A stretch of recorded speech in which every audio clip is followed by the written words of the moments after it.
What is up, everybody? So, as you can tell from behind me, I've seen my fair share of anime.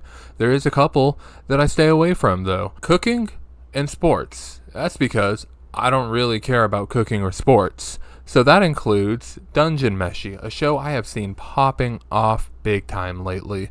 So I decided I was going to watch the first 14 episodes, and I'm going to see if it lives up to the hype. Firstly, let's get into what our show here is about.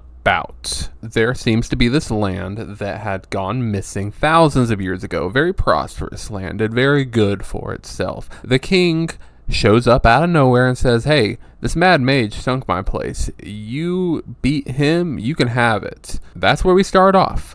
Lyles is one of the many adventurers that is trying to get to the bottom. He's on level 5 with his party. They're just getting wiped out. So already, right off the bat, here we are fighting a dragon.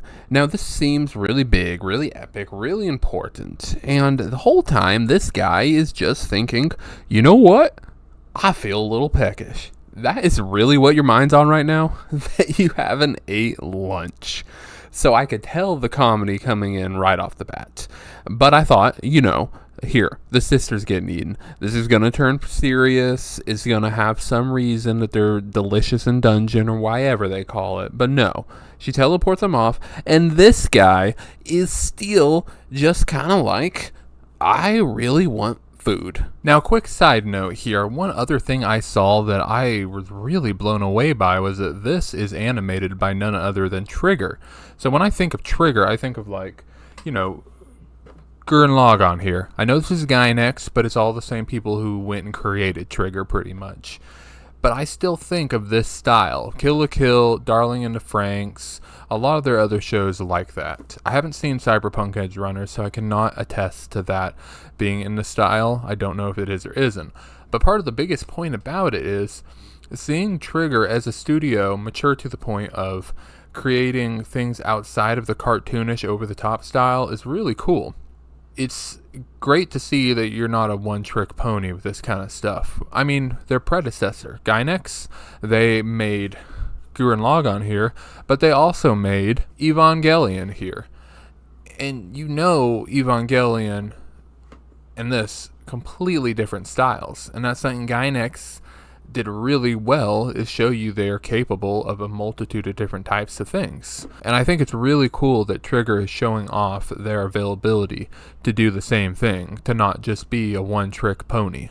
Back to the show. Already here, we've seen big driving force is comedy, and that's great. That's what I was expecting. It seems like a gimmicky show. But that was the biggest thing, is that it wasn't just some slapstick gimmick show. It had character-based humor, stuff that progressed as the story progressed. I'm talking like Gintama, Psyche K, One Piece. They all have humor based around character traits that just keep on giving. Zoro gets lost for the millionth time. Elizabeth is just some dude in a costume. These are jokes that can be made 100 times, but because they are based around something the character does, it just keeps getting funnier the more it happens. I think it also helps to develop a character. It helps for you to attach yourself to a personality. Nothing is more perfect than a flawed character, especially when it's funny. And some of the subtle stuff, that's just as good in my opinion. I love how they had almost a whole episode just showing these guys in a tavern and building them up. And then you just find them dead. You just find them laying there later. And then it happens again. Not just once, but twice. These guys just cannot get it right. And I watched up to episode 14. The last episode was almost an entire episode of them just seemingly scheming. And if it's going to go the same way it did the first 2 times, they're going to have schemed this entire episode just to probably be laying somewhere dead the next episode. And stuff like that. That is the type of humor that just keeps on giving. I'm sold on the humor in the show. That was one of the first elements that I think I knew I would be sold on. But what comes next is what really surprised me. And that is something that ties into one of the main components of the show, the eating of different monsters. Now, as you know, that's the purpose. They find a monster, they eat it, and it ties into the comedy really well. But what it also ties into is the fantasy. Now, this is going to be a big hot take of mine, and I mean a big one. But I think there's an oversaturation of Western-based fantasy anime, and the fantasy in most all of them is god awful. It's video game fantasy. It's boring, and I'm tired of seeing it. I like a fleshed out, real fantasy world. Honestly, it's okay a couple times, but I feel like I'm going to lose my mind if I watch yet another anime where a guy has to level up his stats and beat an enemy that turns into pixels. I will give them. I know most of these are isekai, and one of the biggest things of isekai is it's a role play kind of thing. You're supposed to be able to watch this and imagine that you too can also not be a loser and go into a different world and be the cool video game protagonist. I understand that, but it doesn't stop me from wanting some real Western style fantasy. And I want to make it entirely clear on top of that I don't believe any of these are bad shows. They have good stories. I'm just not a fan of the oversaturation of video game fantasy. Now, how they do it right is, with fantasy, it is folklore. It is mythology. It's passed down from there to stories that, your kids tell your kids tell your kids. That's how it goes, and that's how it always happens. And occasionally, you get someone like J.R.R. Tolkien.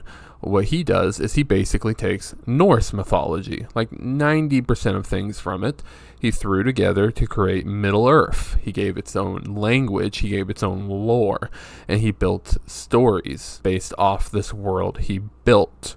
And that is the essence of good fantasy. And that's something that you see represented here. Now, I'm not saying somebody created another Middle-earth here. Not for a long shot.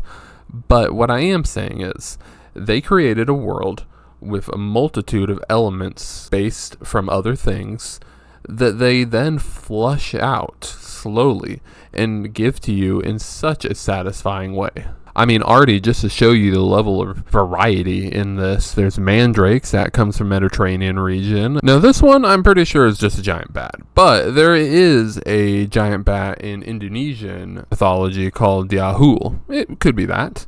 Now, the basilisk or cockatrice, whichever one you want to call it, this one is from Rome, and both the serpent and the rooster serpent variation of it are the same thing. It just got changed very slowly over time by different interpretations from different artists. This guy just has a million names for a million different forms at this point. I don't really know about living armor. I think that's probably a D&D thing. A golem, those are part of a Jewish religious ceremony, if I remember correctly. I know orcs are part of Middle Earth. There's the Kelpie, that's from Irish folklore. So point being of all this, you can see there is a lot of different creatures from a lot of different folklore, not ones you just regularly see in your local video game. And the other part about them is they're fleshed out within this world. They're given life. And the way they're given life is that they get eaten. That's right, they get eaten. So you have to learn about their ecology and their ecosystem. And I have to say, literally eating these monsters, teaching you more about the monster and the world is such a cool way to do it. So not only do you now have props on the comedy, but you also have props on the fantasy. And both of them are drawn out more and revolve a lot around eating these monsters. Something that the story is based on. And the fact that you can keep combining all the elements of a good story into your basis here to keep the story going and congruent with the name, I think is amazing. Now, next up is going to be the story itself. There's the elements we've already discussed, that being the comedy, great, the characters, really well written. And then there is the fantasy that is brought to life so much by the delicious and dungeon part, the eating of all these monsters. It shows their biology, it shows the ecology of the world. So the last part, the actual story, it's okay. It's nothing to run home about, but it's brought to life by those other elements. Now, one thing I will say is it's very slice of lifey. It's just day by day kind of thing. And two shows that have great fantasy and have also done this is Freerin and Ancient Magnus Bride. Now, I haven't finished either of those shows, but I would say my one only complaint about either of those is that the story moves very slow.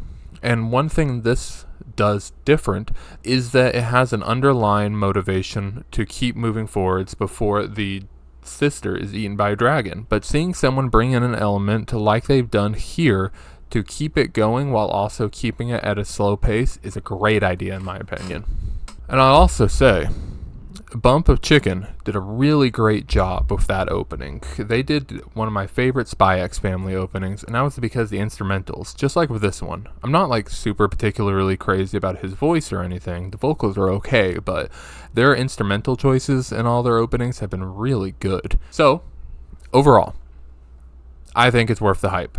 I think it's a really good show, and I'm actually very much so looking forward to the next 14 episodes. And there is an underlying element I can't explain. Without hyper-analyzing it, without freaking out too much about the small details, are you having fun? And with this one, I am. I'm having a lot of fun watching it. It's just one of those shows that when it's playing, I'm having a good time. And that is, without a doubt, one of the biggest things I look for in a show. And that's what this show delivers. And it delivers it in a very authentic feeling way. Although it has its comedy and everything else, there is a sense of sincerity about it too. And I very much so appreciate that. I feel we've reached a very meta age in media of all sorts. It's hard to find some sincerity. I love when a show can break some tension, but I also love when a show can take itself seriously, even with jokes included. So yes, overall score of Dungeon Meshi. Well, actually, I don't really do a score thing. Probably like an 8 or 9, but worth the watch. I am enjoying it, and I will be watching the next 14 or so episodes. I don't know how many there are. I just figured 14 is a good halfway point. Hopefully, the next couple episodes are just as good as the first 14, and I'm enjoying it just as much by then. But you guys will find out when I make that video. I'll see y'all next time.